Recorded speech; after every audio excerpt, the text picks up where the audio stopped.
So it's been a while that I have wanted to make this particular video, and that is how to make this epic transition which Sam Kolder showed in his latest creative process video. And judging by his process and the post he gave on Instagram, he used a lot of techniques in After Effects to get this particular effect. Now just let me get this straight. The reason why Sam Kolder took so many hours to make this particular effect is that these particular clips were not made for this particular transition. So for you guys have an upper hand, you guys have a head start because you guys already know the transition and you guys already have the transition in your mind to do this particular effect.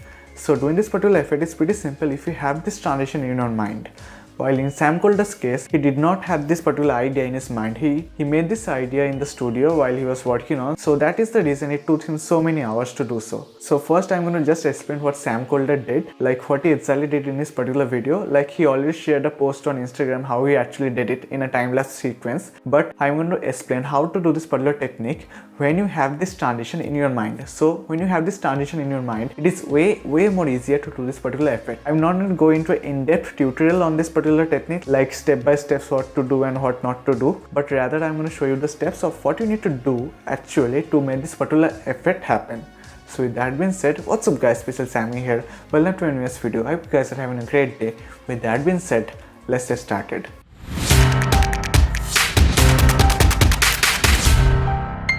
So what Sam Kolder did basically was, as per his time-lapse on Instagram, he used Mocha plugin, which is like a tracking software and a masking software for After Effects. It's a bit costly also. I'll give the link down below if you guys want it.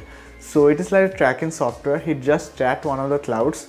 Now in the shots which he has shown, in the later end of the first shot, the sky is not properly visible. So for that particular reason, he just exported one frame on Photoshop and then removed all the external elements like the elements on the cloud, the surfboard, the little bit water particles here and there and all those other stuff, and then brought it back in After Effects and then just reduced the opacity and then adjusted it according to the footage and then made it in such a way that it looks like when the wave is just crossing the entire frame, and then we can see that the entire frame is covered with the clouds only.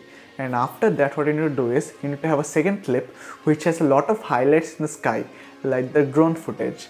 The drone footage is pretty easy to rotoscope or just remove the sky using a pretty basic sky replacement method.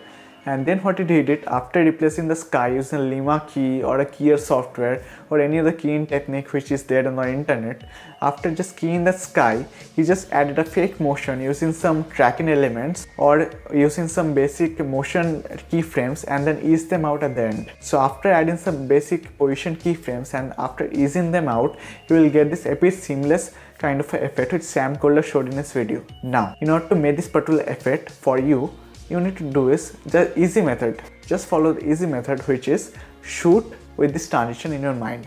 Like when you're shooting some object, just point the camera slowly towards the upper hand in such a way that the sky is properly and evenly exposed. Now when the sky is properly and evenly exposed all throughout the frame, for the next shot which you are going to transition to, make sure that there is ample amount of sky which has a pretty high highlights so that you guys can easily remove that sky using a normal keyer software or using a manual masking technique. Now after just removing the sky using a sky replacement technique, just keep the sky blank and then you can scale it up also if you want to, but that is totally up to you. And then you can set a keyframe to the position and then move the clip in such a way that it is like in fake motion so that you guys can get an epic seamless kind of a natural transition. So that is pretty much it. Shoot with this transition in your mind. While shooting the object, make sure to point your camera upwards so that the sky is exposed. And for the second clip, make sure there is higher highlights in the skies so that you guys can easily key it out. But if you can't key it out, make sure to just manually mask it in each and every frame. And then after that, keyframe the position. And then you can ease in and out the position so that you guys can get a smooth kind of a transition and the keyframes. So with that being said, this is pretty much a short like a breakdown video, not a proper tutorial video. I hope you guys liked it. Like if I made a proper tutorial video, it will be a pretty long one, so it is pretty easier for you guys to understand because sky replacement and normal keyframing is there everywhere on the internet. So I just told you the steps to this particular technique, and it is up to you how you guys actually edit this particular technique and add your own creative process into this, and after that your fabulous transition is ready. So that is pretty much it. Thank you so much for watching guys. Hope you liked my video, and if you like my kind of content, do make sure to subscribe to my channel. And with that being said, this is Special Sammy signing out. Peace out.